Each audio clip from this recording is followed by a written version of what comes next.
Em 2009, a Secretaria de Políticas para as Mulheres registrou em sua central de atendimento, o Ligue 180, mais de 40 mil relatos de agressão. 22 mil foram de violência doméstica. Estupro foram mais de 500 denúncias. O número expressivo de ligações revela um dado importante no combate à violência contra a mulher: a confiança que o usuário deposita nesse tipo de atendimento. Familiares, amigos, vizinhos e a própria vítima estão criando coragem e denunciando os casos de agressão e ameaça à vida da mulher. Central de Atendimento à Mulher, Maria, boa tarde, em que posso ajudar? A Central de Atendimento à Mulher, o Ligue 180, recebe denúncias e relatos de violência, reclamações, orienta as vítimas sobre seus direitos e presta ainda esclarecimentos sobre a legislação. A senhora já ouviu falar da Lei Maria da Penha? O serviço é nacional e gratuito e representa a porta de entrada na rede de atendimento para as mulheres em situação de violência. O Disque 180 é considerado o segundo melhor serviço de disque denúncia do país. Não é à toa que nós estamos já chegando a 2 milhões de ligações nos 4 anos da existência do Disque 180. A gente tem por premissa preservar a identidade das pessoas que nos procuram, que nos ligam, porque a gente está lidando com questões pessoais, né, particulares das famílias, né, dessas pessoas. A central de atendimento funciona 24 horas por dia, inclusive nos feriados e finais de semana, ocasiões em que o número de ocorrências de violência contra a mulher aumenta. Dependendo do dia, de aproximadamente 200 a 300 ligações. Já chegou a ultrapassar essa quantidade. A gente recebe atendimento de mulheres que choram, de mulheres que estão passando por situações de depressão, muito violência psicológica também. Nós temos denúncias desde a agressão física, mas também temos denúncia de cárcere privado, temos denúncia de abuso patrimonial, né, ou seja, que se começa a se apropriar dos bens daquela pessoa. Temos denúncia de mulheres que são aliciadas por organizações criminosas para sair do país e normalmente acaba fazendo trabalho escravo na área sexual. Temos denúncias de abuso sexual, de estupro.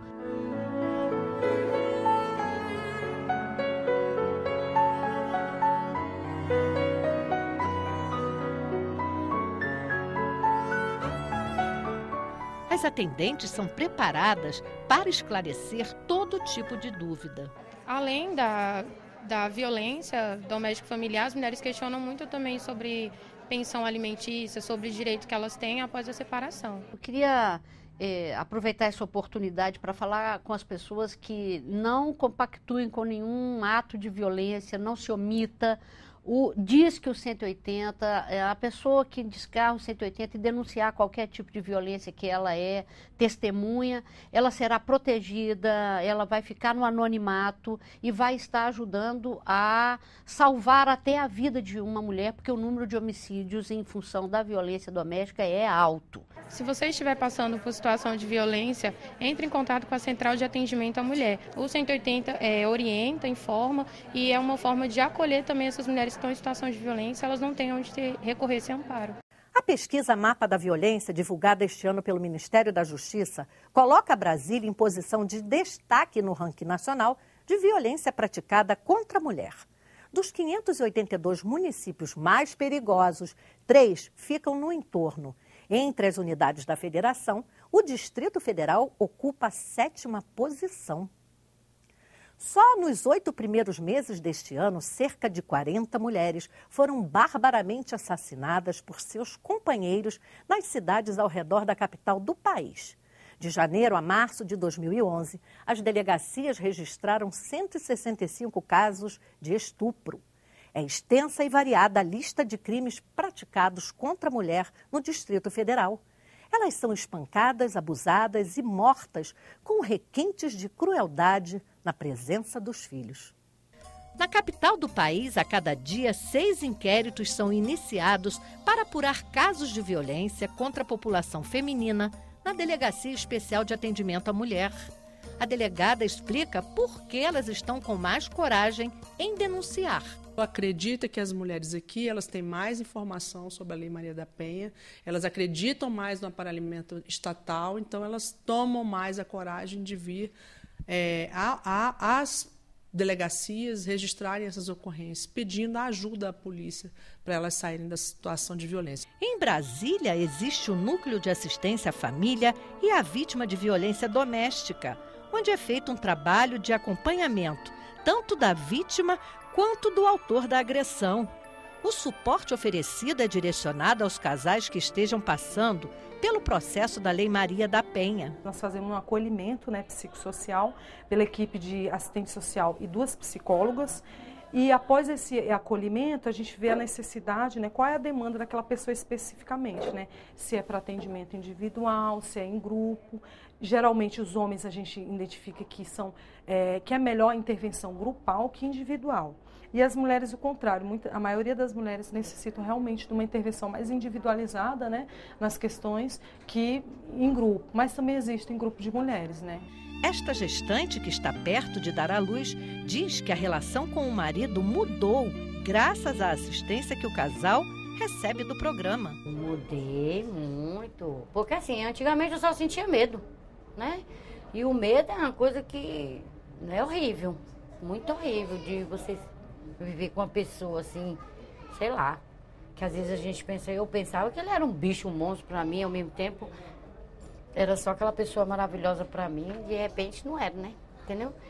E agora não, agora é tudo de bom, eu tô vivendo, Após passar anos sendo torturada, esta outra vítima do companheiro diz que com a ajuda do programa, hoje só tem motivos para comemorar. Depois que eu encontrei essas meninas no núcleo, hoje eu me sinto outra. Hoje eu me vejo como mulher, eu me senti um objeto, eu era escrava, eu vivia dentro de um cativeiro, Muita violência, muito sofrimento, 22 anos de sofrimento.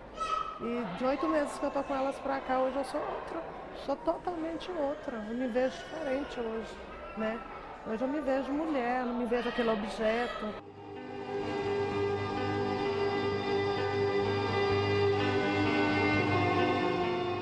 O agressor também recebe a assistência do programa.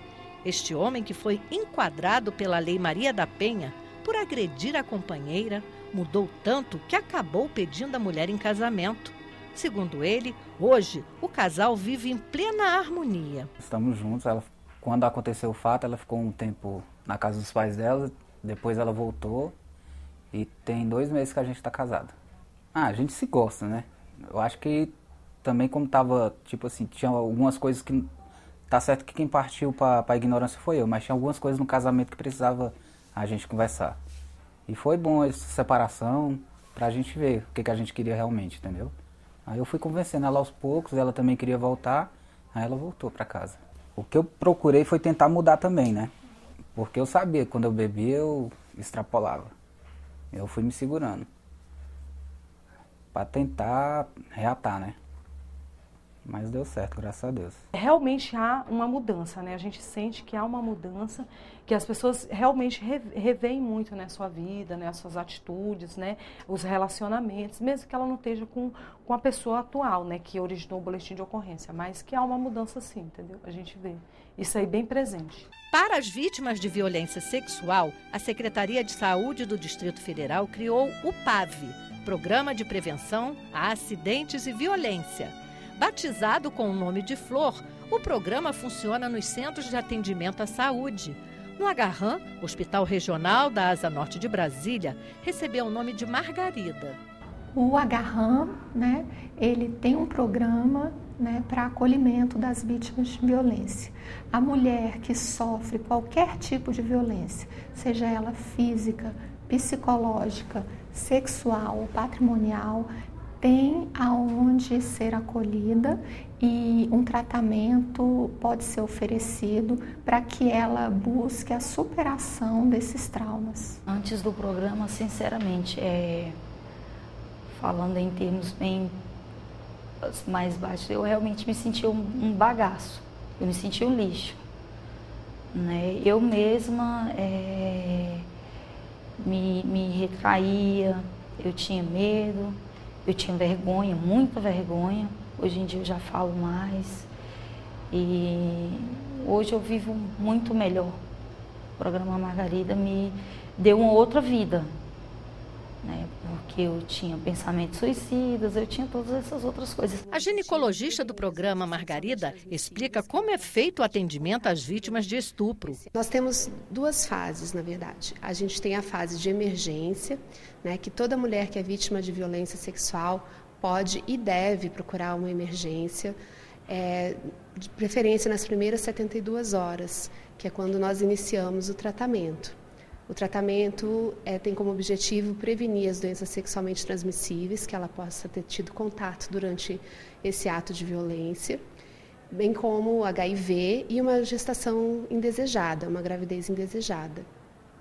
Então, nesse primeiro momento, ela recebe as medicações e vacinas também, como para prevenir hepatite B, que é uma doença sexualmente transmissível. E após, nós fazemos o acompanhamento no programa Margarida. Ela vai ser acompanhada do ponto de vista psicológico, social e médico.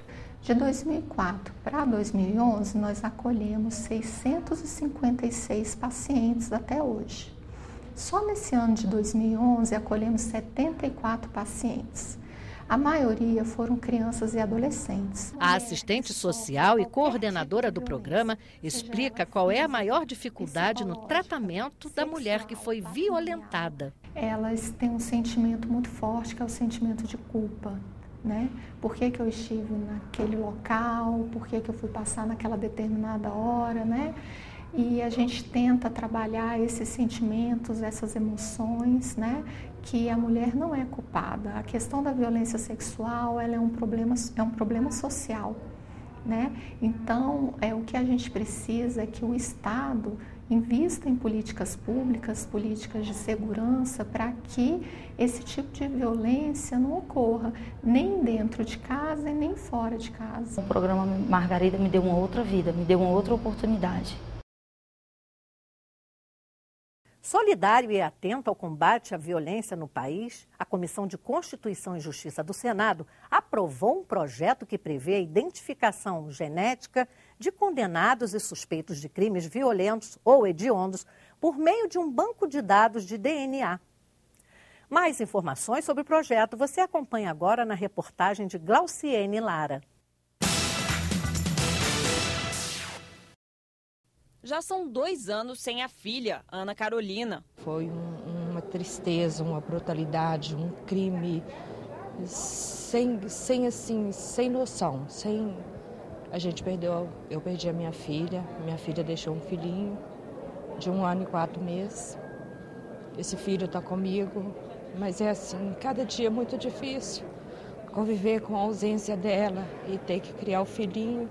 O autor do crime é Marcos Antunes Trigueiro. Ele já tinha cumprido pena por um outro crime, a morte de um taxista, e foi condenado a 28 anos de prisão por estuprar e matar 5 mulheres em 2009 em Contagem, região metropolitana de Belo Horizonte.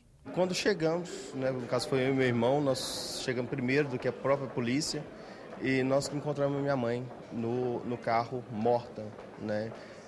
Foi uma sensação horrível, não tem como explicar. As famílias das vítimas do maníaco de Contagem agora lutam pela aprovação de um projeto de lei que poderia ter evitado 4 das 5 mortes. É a criação de um banco de dados de DNA para ajudar a identificar o criminoso. Os vestígios como sangue, sêmen, unhas, fios de cabelo ou pele encontrados pelos peritos no local do crime poderão ser comparados com as informações do banco.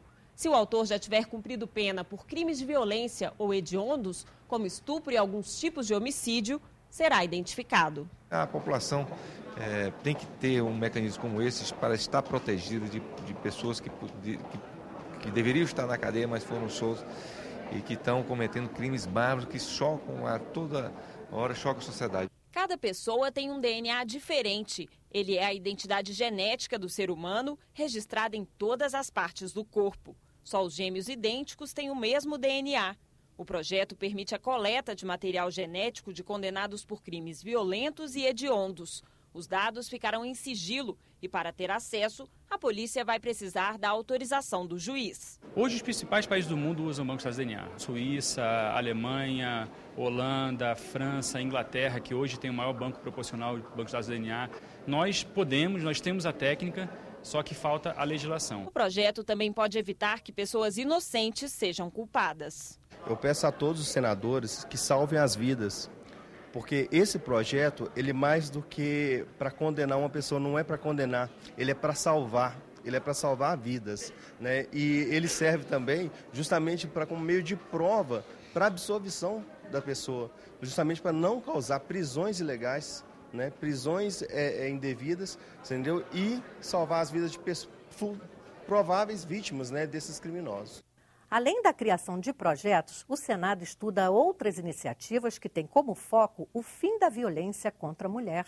A bancada feminina está em alerta. Segundo dados divulgados pela Secretaria de Política para Mulheres, em 2009, quase 7 mil mulheres foram assassinadas dentro de casa. Esses números revelam uma realidade que o Brasil ainda não conseguiu superar: a violência doméstica. O Senado está atento à situação. Prova disso é que está prestes a ser criada uma comissão que vai investigar casos de agressão contra a mulher. A senadora Ana Rita, do PT do Espírito Santo, é uma das autoras da ideia e fala um pouco sobre o assunto. A CPI ela tem como missão apurar a situação de violência em que vivem as mulheres hoje no nosso país. E queremos também, através da CPI, Solange, identificar como que o poder público, seja ele estadual, federal, municipal, como que ele está atendendo essas mulheres que são vítimas de violência. Nós sabemos que o número de mulheres vitimadas está aumentando a cada dia. Nós temos uma legislação que a protege. No entanto, elas ainda continuam sendo violentadas. Então, o objetivo da comissão parlamentar mista é justamente de apurar, de identificar como que os órgãos públicos estão atendendo a essas mulheres que são vítimas de violência. O uso de drogas é a maior causa da violência contra as mulheres no Piauí. No próximo bloco, voltamos já.